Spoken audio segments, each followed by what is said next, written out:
So at some point in your life, you've probably had somebody tell you to go think for yourself or go learn how to think for yourself. And if you actually think about the statement, this statement makes very little sense. So if somebody told you to go learn how to fix a car by yourself, you would not have much of an idea of what to do. Like if you've never seen a car before, you wouldn't really know exactly what you should be doing.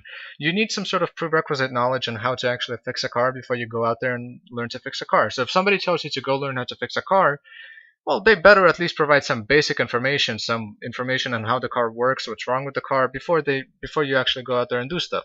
Simply telling somebody to go learn how to fix a car does not really do much for them because they don't have any sort of knowledge on how to actually go fix the car. So if you're going to be telling people to go learn how to fix a car, you better be providing them with information, or at least a place where they can get the information about how to fix the car, because otherwise you're useless. You're not really telling them anything. You're just telling them something that they should be doing, but you're not actually providing a way for them to do something. So the same thing applies with thinking for yourself. A lot of people will tell you to go learn how to think for yourself, but they will never actually provide you with a place where you can actually obtain or learn how to properly form arguments, how to form counter arguments, how to make sure that the logic that you are using is well defined and properly stated, how to make sure that your arguments are reasonable and stuff like that. Nobody really ever tells you how to do any of that, and it is fairly tragic because schools don't teach that nowadays. They might teach it a little bit, but they don't really teach it well enough. People aren't really taught how to rationally argue with somebody else, and it sucks because there's a lot of people in the world nowadays that have no clue how to argue. And if you even begin arguing with them, they will just throw a bunch of stuff at you that's not an argument, and you can't really do much about that. So anyways, if you look at human history, if you look at the past 3,400 years, only about 8% of recorded human history has been peaceful. So people have fought in wars 92% of the time over the past 3,400 years. And the reason why this is important, because whenever you have a war, both sides generally think that they are moral. Both sides think that they have the moral high ground whenever it comes to a war. And that can't be the case. That can't possibly be the case. Both sides cannot be moral. Both sides cannot be justified in whatever they are doing. At least one side has to be wrong, right?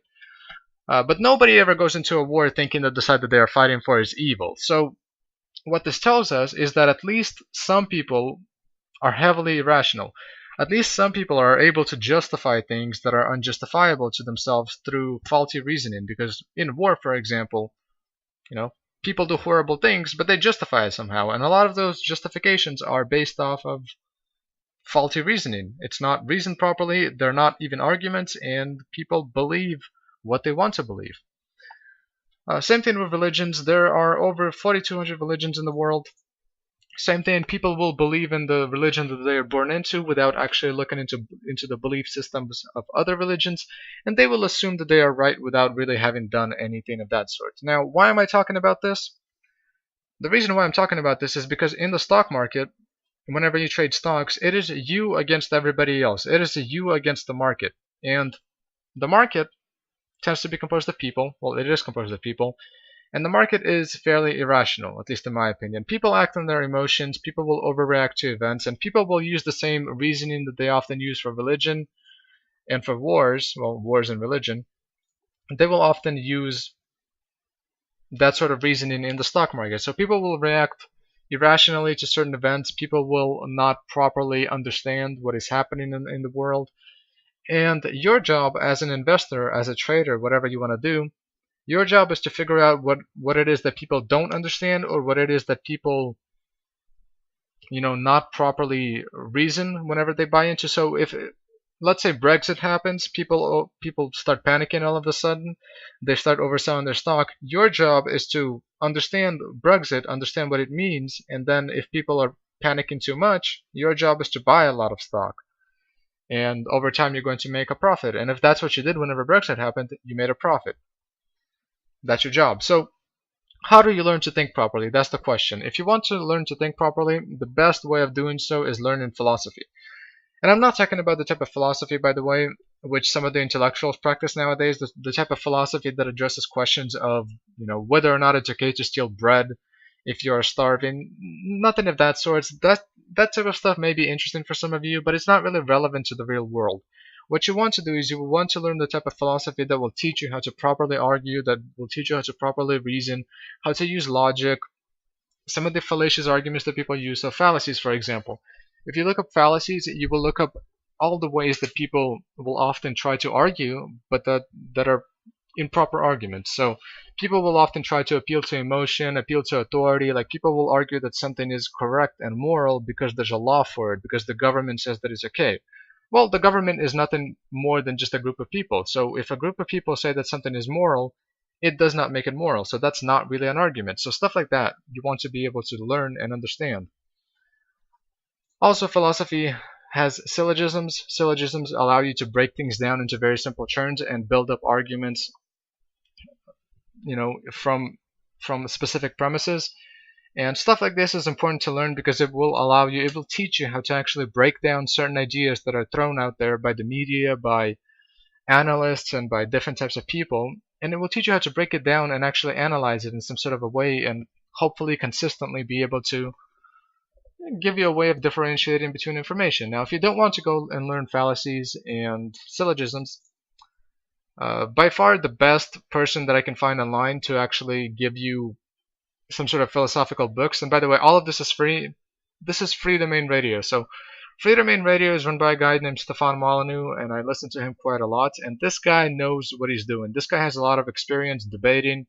All of his ideas are very well thought through. And if you do listen to him, he will probably piss you off because a lot of his opinions are not something that you hear a lot because they are very well thought through. But the guy will provide reason and evidence for whatever he's talking about. So these are some of his books, and I will link this in the description. But his books, for example, if you want to learn how to think, read some of his books. His books are very well written, and they provide very good information in terms of a perspective that you can possibly have if you thought about things in a different way. So, I mean, read some of these books. Some of his books are very well written, and they will provide you with a different perspective that you've probably never ever heard before. Something like universally preferable behavior, for example, it defines ethics in a very, very interesting way, and something that you probably never thought about. So, stuff like this is useful because it will teach you how to think things in a different way. It will teach you how to break down arguments and how to look at arguments, how to look at ideas from a different point of view. And if you do learn something like this, and this will take you quite a while to learn, by the way, but if you do learn it, this will be very useful in the long run. It will allow you to be able to pinpoint some of the irrationality within the stock market, within just your general life, and it will at least give you the tools to do something about it. Because if you can figure out why people are irrational, if you can figure out where people go wrong whenever they think about something, when it comes to the stock market, you can definitely take advantage of that and make a lot of money off of it. When it comes to real life, you can at least have some sort of moral principles that you stand by. And hopefully this will make you a better person. So check it out. It is very nice. It is completely free. He has an audio version available. He has a PDF version available. You don't have to pay for anything. I'm not sponsored by this, by the way. I think that this is really valuable information, and I genuinely think that it will help people if they actually read some of his books. He also has a talk show, a call-in show. It's very good. You might want to listen to that as well, but it's optional, of course. You don't have to do any of this.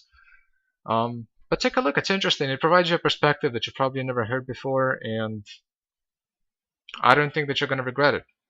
And you will be pissed off, but keep on reading.